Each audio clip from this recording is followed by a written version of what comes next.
আমাকে একদম ফলো করো, আমি ভালো না, আমি একদম ভুলভাল কাজ করি, যেটা একদমই ফলো করা উচিত না। যদি শেয়ার করতে পারছো না, সে তোমার বন্ধু নয় বা সেরকম মানুষকে তোমার জীবনে দরকার নেই। তাদের থেকে যতটা দূরে থাকবে ততটাই ভালো, ততটা ভালো থাকবে। ইনফ্যাক্ট আমি ওদেরকে রেকর্ড করছিলাম, তো ওরা দেখে ফেলেছে। Hi, good morning.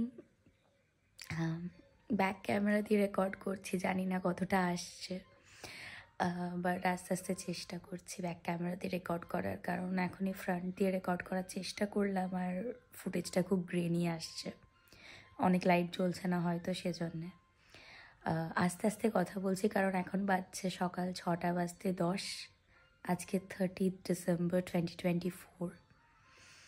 বছরটা শেষ হতে আর একদিন বাকি। এক্ষুনি মানে আমি ঘুম থেকে উঠিনি, আমি সারা রাত ঘুমাইনি। এই জাস্ট গতকাল যে ভ্লগটা আপলোড করেছি, মানে তোমরা যখন এখন দেখছো, তো গতকাল যে ভ্লগটা আপলোড করেছি সেটা এই জাস্ট এক্সপোর্ট করলাম। তো আজকে আমার আর ঘুমাতে ইচ্ছা করছে না। এখন ঘুমাতে গেলে অনেক দেরিতে উঠবো, আর অ্যাকচুয়ালি ইচ্ছে করছে না ঘুমাতে যেতে। সারা রাত বসেই ছিলাম। এখন একটা খুব বিদঘুটে ইচ্ছে জেগেছে, সেটা হলো আমি এখন মর্নিং ওয়াক করতে যেতে চাই।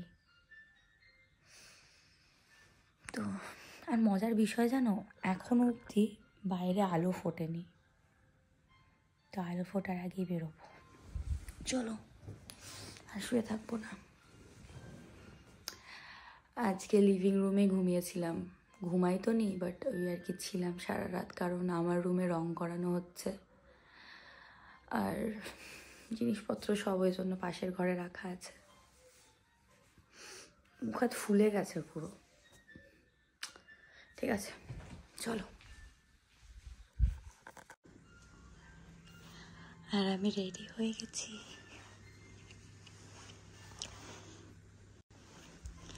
দেখো এবার বাইরে আস্তে আস্তে আলো ফুটছে।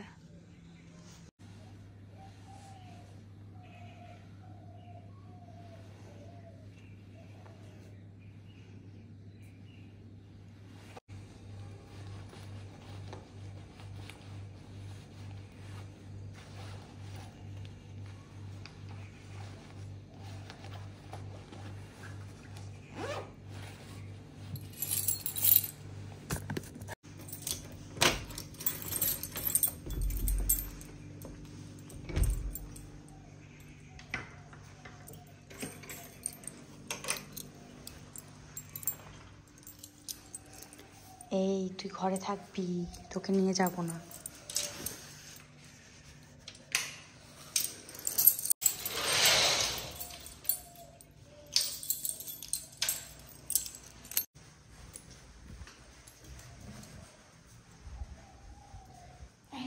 তুই কেন সাথে সাথে আসছিস?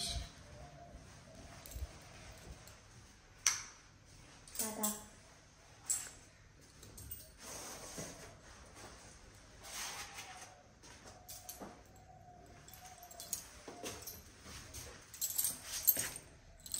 বলছি না তোকে সাথে নিয়ে যাব না, আমি বলছি তো তুমি ঘরে থাকো, তোমাকে আমি নিয়ে যাব না।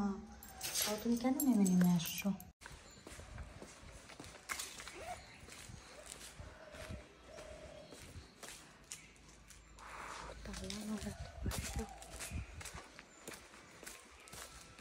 মেন গেটের তালাটাই খুলতে ভুলে গেছি। ওপরে যাও, ওপরে গিয়ে ঘুমিয়ে পড়ো, যাও। ওরিও বলছে কোথায় যাচ্ছ তুমি?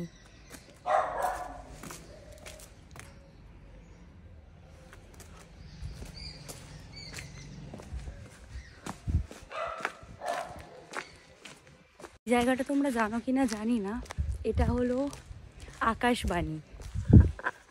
আশা করি দেখতে পাচ্ছ।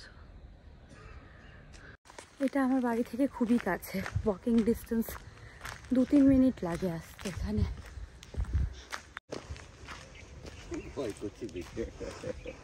কি মর্নিং ওয়াকে বেরোনো হয়েছে? আমি তো ওই কুকুরটাকে নিয়ে বেরোতেই পারলাম না, ও তো এত কালকে নিয়ে বেরিয়েছিলাম, এত বদমাশি করলো। আমি বলে দিয়েছি রাস্তার কুকুর দেখে, রাস্তার কুকুর ওকে বকছে না, ও রাস্তার কুকুরকে বকছে। আমি বলছি ওরা তোকে অ্যাটাক করে দিলে তুই বাঁচতে পারবি ওদের থেকে? হ্যাঁ না, কিন্তু যদি একটুকু বেলাইনে যায় এই লাইনে কুকুরগুলো ঠিক জানে যে অন্ধ হয়ে গেছে, অন্য লাইনে গেলেই তখন আবার একটু ইয়ে করে, ওই কি বলে ওরা চিৎকার করে দেখে, কিন্তু এরা কিছু বলে না। আরেকটা ছিল আমাদের মারা গেল কালু বলে, হ্যাঁ হ্যাঁ কালু, ও যদি ছাড়া পেতে একবার। এই ডগিগুলো খুব ভালো, আমাদের পাশের বাড়িরই। কালকে যখন বেরোচ্ছিলাম এদেরই চিৎকার শুনছিলে। এদেরকে নিয়ে মর্নিং ওয়াকে বেরোনো যায়, কিন্তু ওকে নিয়ে মর্নিং ওয়াকে বেরোলে বাবা, রাস্তার কুকুর ওর ওপর কি চিৎকার করবে, ওই রাস্তার কুকুরের ওপর চিৎকার করে আমাকে ধন্য করে দেবে।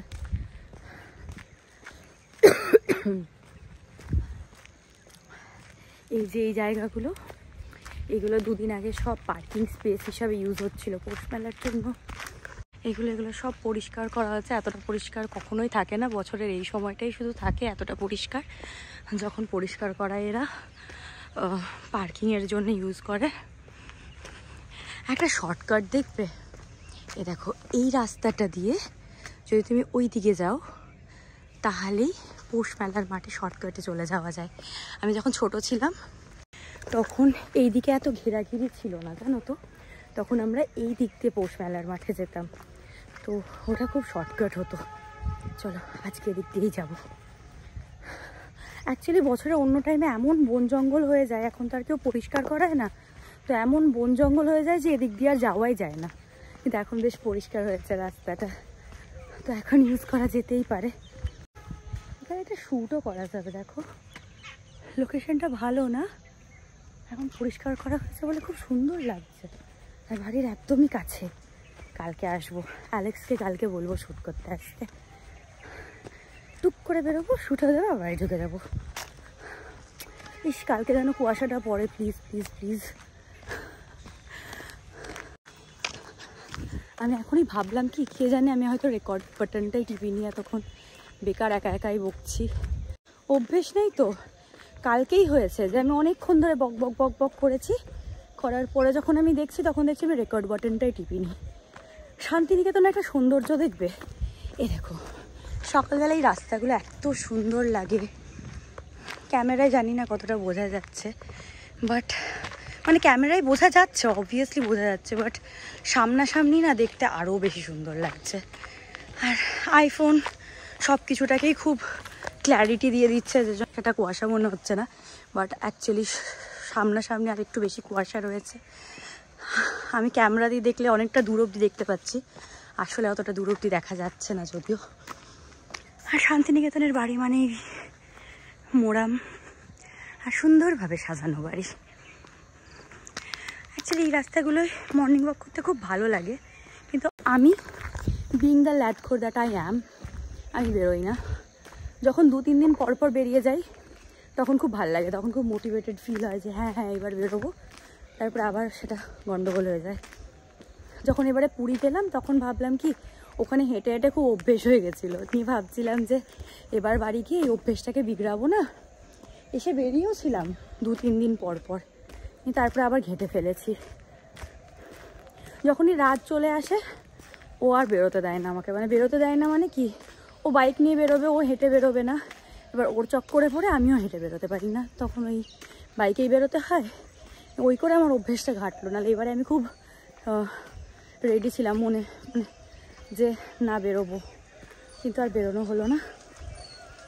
এই বাড়িটাতে আমি অনেক বছর আগে একটা ছবি তুলেছিলাম, তোমরা যারা ইনস্টাগ্রামে ফলো করো তারা দেখে থাকবে, একটা কালো সাদা শাড়ি পরে এখানে তুলেছিলাম, মা তুলে দিয়েছিল। যখনই কোনো পুজো আর্চা বা ন্যাশনাল হলিডে বলতে পারো, অ্যাকচুয়ালি এই ন্যাশনাল হলিডে টাইপস যখনই কিছু আসে, যখন এই ধরো 25শে ডিসেম্বর, নিউ ইয়ার, দুর্গা পুজো, কালী পুজো, মানে যেই সময়গুলো আর কি সবাই খুব এক্সাইটেড থাকে, সবাই কিছু না কিছু করে, বেরোয়, ঘুরতে যায়, এই টাইমগুলো না আমার জন্য কেন জানি না খুব ওভারওয়েলমিং। আমি বুঝতে পারি না কি করবো এই সময়গুলোয়।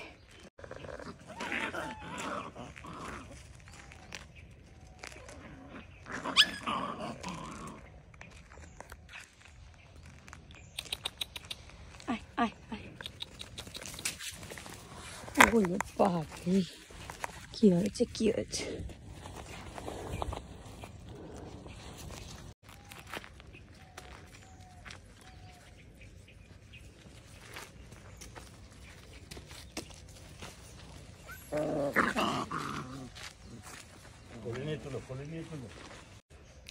জানো তো, আমি যেই সময়গুলো এই ধরো ইনস্টাগ্রামে আমি এই যে যতটুকু কাজ করতে পেরেছি, যতটুকু আমি দাঁড়াতে পেরেছি আজকে, সেটা কিন্তু সবটাই বিকজ সেই টাইমটাতে আমি খুব ডাউন ছিলাম। আমি সেই সময়টায় বুঝতে পারছিলাম না কি করব। তো তখন ইনস্টাগ্রামটাকে আমি অ্যাজ আ সম্বল হিসাবে ধরেছিলাম, যে পুরো টাইমটা ওখানেই দিতাম। অ্যাকচুয়ালি যাই করতাম ওখানেই দিতাম, যা হতো সেটাই শেয়ার করতাম। অনেকটা বেশি টাইম আমি ইনভেস্ট করতাম ওই জায়গাটাতে, ওই প্ল্যাটফর্মটাতে, যেই জন্য হয়তো মানুষ কোথাও না কোথাও গিয়ে আমার সাথে রিলেট করতে পেরেছে, একটু হলেও ভালোবাসে। তো অনেকটা টাইম ইনভেস্ট করতে হয় কোনো কিছুর ওপরে, তবে সেটা মানুষ হোক, সেটা কোনো প্ল্যাটফর্ম হোক, সেটা যাই হোক না কেন, সময় না দিলে কিছু পাওয়া যায় না। তো সেটার ওপর ডিপেন্ডেন্ট হয়ে যাই। সেরকমই আমি ইনস্টাগ্রামটাকে না অনেকটা টাইম দিয়েছি। একটা সম্পর্ক তৈরি করতে গেলে যেরকম অনেকটা সময় দিতে হয়, নিজের ভালো লাগা খারাপ লাগা জানাতে হয়, তার ভালো লাগা খারাপ লাগা জানতে হয়, তবে একটা সম্পর্ক তৈরি হয়। ইনস্টাগ্রামটা আমার কাছে ঠিক ওরকম, কারণ আমি অনেক কিছু দিয়েছি, ইনস্টাগ্রাম আমাকে অনেক কিছু দিয়েছে।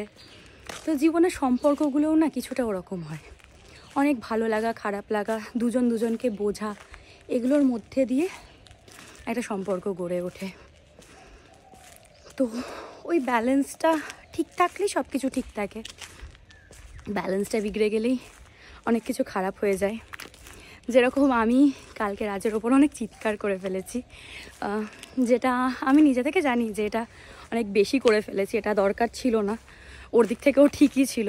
কালকে অনেকবার ইচ্ছা করলো রাজকে ফোন করি রাত্রেবেলা, কিন্তু সরি বলবো না। সরি বলবো কেন? ওরও দোষ আছে, আমি মানছি আমার দোষটা একটু বেশিই আছে, তাও সরি কেন বলবো? বলবো না। যেন একটু ফোন করছি না, ইচ্ছা করলেও একটু ঝগড়া ও ঠিক ফোন করবে। এই ব্লগটা তো কালকে আপলোড করবো, ততক্ষণে ফোন করে নেবে। বেশ করেছি, টক্সিক হয়েছি, কেন হব না? শুধু সমস্যা একটাই, সেটা হলো যে ফোনটা এতক্ষণ হাতে ধরে এইভাবে রেকর্ড করতে হাতে ব্যথা হয়ে যাচ্ছে। এক ধরনের এক্সারসাইজ ভাবছি ব্যাপারটাকে, কিন্তু খুব কষ্ট হচ্ছে। তাহলে যারা ইউটিউব করে তাদের কত কষ্ট হয় না, ঘন্টার পর ঘন্টা ফোনটাকে এরকমভাবে ধরে রাখে। আর কত ইজি মনে হয় যখন বাড়িতে বসে বসে জিনিসগুলো দেখতাম, মনে হতো কি ইজি, ফোনটা বার করে এরকমভাবে সব কিছু বলতে থাকবো, তাহলেই তো হয়ে যাবে, লোকে দেখে নেবে সেই জিনিসটাকে। কিন্তু না, সব কিছুর একটা প্রেজেন্টেশনের ব্যাপার থাকে। যেরকম আমি তখন থেকে হাবিজাবি কত কি বলে যাচ্ছি, সেটার কোনো স্ক্রিপ্ট নেই, কিছু নেই। আমি জানি কেউ দেখবেও না, বাট স্টিল জাস্ট বলছি।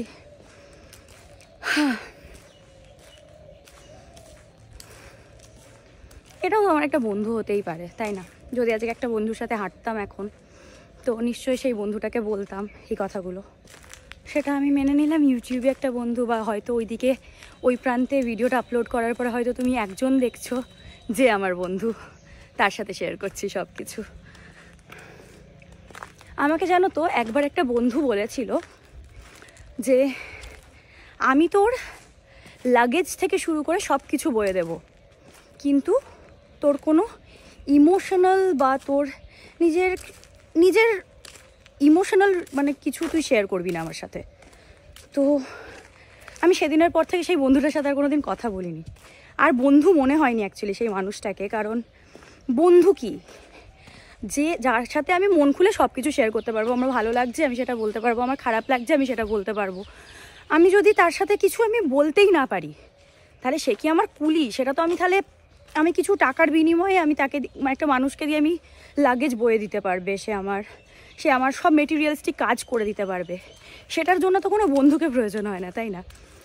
তো ছোটোবেলায় যখন অনেক কোর্স করতাম না, তখন ভাবতাম কোর্সগুলো যে কি সুন্দর লিখেছে, আবার কাউকে জ্ঞান দেওয়ার সময় সেই কোর্সগুলো ঝেড়ে ঝেড়ে মারতাম। আস্তে আস্তে একটু একটু করে যত লাইফটা এক্সপিরিয়েন্স করছি তত বুঝতে পারছি যে অনেক সময় কোর্সের হয়তো দরকার হয় না, লাইফে যেগুলো এক্সপিরিয়েন্স করছি সেগুলো বললেই মনে হয় যেন যে বাপরে বাপ কী সব হয়ে গেছে জীবনে। যাই হোক, তো বন্ধু সেটাই, যার সাথে তুমি মন খুলে সব কিছু শেয়ার করতে পারবে। যদি শেয়ার করতে পারছো না, সে তোমার বন্ধু নয়, বা সেরকম মানুষকে তোমার জীবনে দরকার নেই। তাদের থেকে যতটা দূরে থাকবে ততটাই ভালো, ততটা ভালো থাকবে। ইনফ্যাক্ট নর্মালি আমি একদমই কোনো কথা মনে রাখতে পারি না, মানে কারোর সাথে কোনো ঝামেলা হলে কিছু হলে আমি খুব তাড়াতাড়ি ভুলে যাই। দুদিন পরে আমাকে জিজ্ঞেস করলে আমি আর বলতে পারি না যে কি কথা হচ্ছিল এক্স্যাক্টলি বা কি ঝামেলা ছিল। কোন দিকে যাবো বলো তো, সোজাই যাই। হ্যাঁ, আমার মনে থাকে না, কিন্তু এটা মনে আছে। কথাটা অ্যাকচুয়ালি খুব না মনে দাগ কেটে গেছিলো, আমি ভুলতে পারিনি। আর সেরকম কারোর সাথে শেয়ারও করার কখনো সুযোগ হয়নি।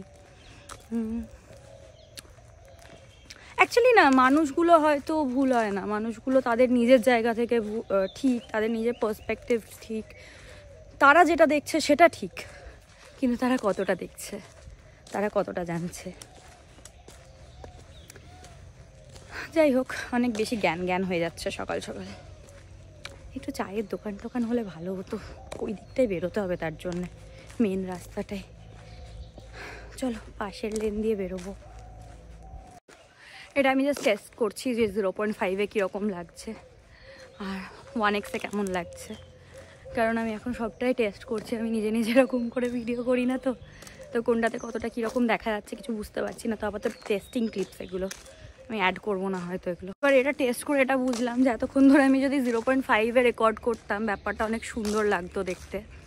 তো যাই হোক, কিছু আর করার নেই, পরের দিন থেকে করব। শিখলাম তো অ্যাটলিস্ট, এর থেকে বড় কি হতে পারে। আমি না জানো তো এই দিক দিয়ে একটা ডান দিক না বাঁ দিক কোনো একটা দিকে গিয়ে একটা রাস্তা পেতাম, নিয়ে একটা খুব সুন্দর মাঠ ছিল। আচ্ছা, এই দিকে না মেলার মাঠ, চলো দেখি এখন মেলার মাঠটা যে ভেঙে গেছে কীরকম লাগছে দেখতে। মাঠটা খুবই দুঃখ হবে দেখে, চলো দেখা যাক কি অবস্থা। মেলা শেষ হওয়ার পরে কিছুদিন না এই রাস্তাটা দিয়ে আর যেতে ভালো লাগে না, খুব মন খারাপ করে। তোমরা আবার অনেকে হয়তো ভাববে আমি কত মেটেরিয়াল জিনিসের সাথে অ্যাটাচড, বাট আমি সব কিছুর সাথে এতটা অ্যাটাচড হয়ে যাই, এটাই প্রবলেম অ্যাকচুয়ালি। এটাকে ঠিক করতে হবে। দেখো, এই রাস্তায় প্রায় অনেকগুলোই মানুষ রয়েছে, ভেতরের রাস্তাগুলো একদম ফাঁকা ছিল। এখানে একটু গাড়ি ঘোড়াও চলছে, সবাই মর্নিং ওয়াক টক করছে। সামনে ওই পুলিশ ফাঁড়ির ওখানে চায়ের দোকানটা খুলে থাকতে পারে, বুঝলে। চলো, কিন্তু সমস্যাটা কি বলো তো, সকালবেলায় ফোনপে জিপে নেবে কিনা এটাই প্রবলেম, কারণ আমি ক্যাশ আনিনি। কিন্তু বড্ড চা খেতে ইচ্ছা করছে। চলো দেখি যদি আমাকে ফোনপে জিপে করে চা দেয়। দেখো, মেলার মাঠে সব কিছু ভাঙা হয়ে গেছে, জিনিসপত্রগুলো এবার ওরা সব আনলোড করে করে নিয়ে যাচ্ছে, আর 2-3 দিনের মধ্যে সবটাই ফাঁকা হয়ে যাবে। কাকা চা বানিয়েছো? আর অনলাইন নেবে তুমি? অনলাইন পেমেন্ট নেবে? বাহ, খুব ভালো, তাহলে একটা চা দাও। আমি একাই আছি।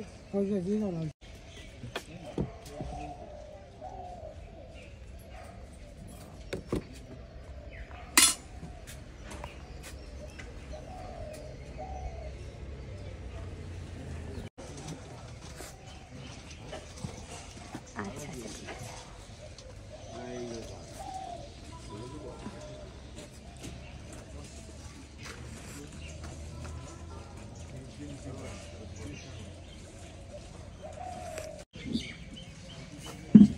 কত দেবো গো?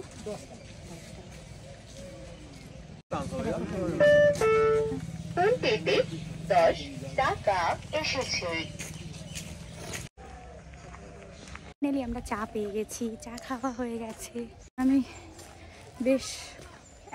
বেশ কিছু বছর আগেই আমি একবার সকালবেলায় এসেছিলাম এই কাকুটার কাছেই, তখন কাকুটার কাছে অনলাইন ছিল না, অনলাইন পেমেন্ট তখন নিতে পারিনি। আস্তে আস্তে সবাই শিখে যাচ্ছে সব কিছু, তাই না? এবার মেন ডিফিকাল্টি কি জানো, ব্যাপারটা হলো মর্নিং ওয়াক তো হয়ে গেল, চা খাওয়া হয়ে গেল, এবার বাড়ি পৌঁছেই না খুব ঘুমাতে ইচ্ছা করবে। কিন্তু আমার একটা শ্যুট আছে, একটা ওই প্রোডাক্ট, একটা হেয়ার স্টাইলিং একটা টুল আছে, ওটা অনেক দিন আগে পাঠিয়েছে ব্র্যান্ডটা আমাকে, আর ওটা যেমনকার তেমন ওরকমই আমি রেখে দিয়েছি, ওটা খুলেও দেখিনি। আর আজকে অ্যাকচুয়ালি 25 তারিখে আমার ভিডিওটা দেওয়ার কথা ছিল, কিন্তু তখন আমার শরীর খারাপ ছিল বলে দিতে পারিনি। তো কালকে আমাকে চাইছিল ভিডিওটা, আমি বললাম আজকে দেব। তো আজকে আমাকে যে করে হোক ভিডিওটা না শ্যুট করতে হবে। আমি ভাবছি এখন যে এখনই গিয়ে করে নেব, নাকি দুপুরবেলায় একটু ওই গোল্ডেন লাইটটা আসবে সেই সময় করব। কিন্তু সেই সময় করাটা চাপ হয়ে যাবে, কারণ সারা রাত ঘুমাইনি তো। দেখি আমি চেষ্টা করি এখনই গিয়ে করার। এবার এখন গিয়ে আমি করতে পারি, এখন আমার ফুল এনার্জি আছে। কিন্তু এখন সমস্যাটা হলো যে এখন আমার রুমে লাইট ঢুকবে না খুব একটা, তো একটু অন্ধকার অন্ধকার লাগবে। চলো দেখি কি করা যায়। ভেবেছিলাম আমি আর রাজ এরকম একটা সকালবেলায় মর্নিং রিল বানাবো, বাট নিজেরা তো বানাতে পারছি না, অন্যরই হোক। ব্যাপারটা হলো কি, একটু ফিস ফিস করেই বলছি, হ্যাঁ, যদি এখন শুনতে না পাও পরে ভয়েস ওভার দিয়ে বলবো। ব্যাপারটা হলো আমি ওদেরকে রেকর্ড করছিলাম, তো ওরা দেখে ফেলেছে। এবার আমি পড়ে গেছি অকওয়ার্ড পজিশনে, ওরা দাঁড়িয়ে গেছে দেখার জন্য যে আমি ওদেরকে রেকর্ড করছি কিনা। এবার সকালবেলায় কিছু একটা বলে দেবে, মন খারাপ হয়ে যাবে, সেজন্য আমি একটু প্রিটেন্ড করছিলাম যে আমি ইউটিউব ব্লগ করছি। আমি একটু এক্সট্রা একই কথা দুবার করে করে বললাম যে এটা এখন দুপুরবেলায় শ্যুট করতে হবে, এই করতে হবে, ওই করতে হবে। অকওয়ার্ড হয়ে যেত না হলে। আমি তো কোনো বাজে ইন্টেনশন নিয়ে করছি না, স্টিল ওদের কনসেন্ট তো নিইনি রেকর্ড করার আগে, তো ওটা তো ভুল। ওই জন্য একটু ড্রামা করলাম আর কি। কিন্তু একটা দারুণ টাফ রিয়েলাইজেশন করেছি আমি আজকে সকাল সকালেই হেঁটে, বুঝলে তো, যে হেলদি লাইফস্টাইল আর আমি দুটো পাশাপাশি যায় না। মানে এই যে এত হাঁটলাম, এত কিছু করলাম সকাল সকাল, কিন্তু রাতে ঘুমাইনি, তো তাহলে তো কোনো লাভ হলো না ব্যাপারটা করে। যতই চেষ্টা করি হেলদি করার, হয় না, আমার লাইফস্টাইলের সাথে যায় না। আমাকে একদম ফলো করবে না আমার রুটিন, আমি ভালো না, আমি ওরকম একদমই ইনফ্লুয়েন্সার নই যে যার লাইফস্টাইল ফলো করা যায়। আমি একদম ভুলভাল কাজ করি, যেটা একদমই ফলো করা উচিত না।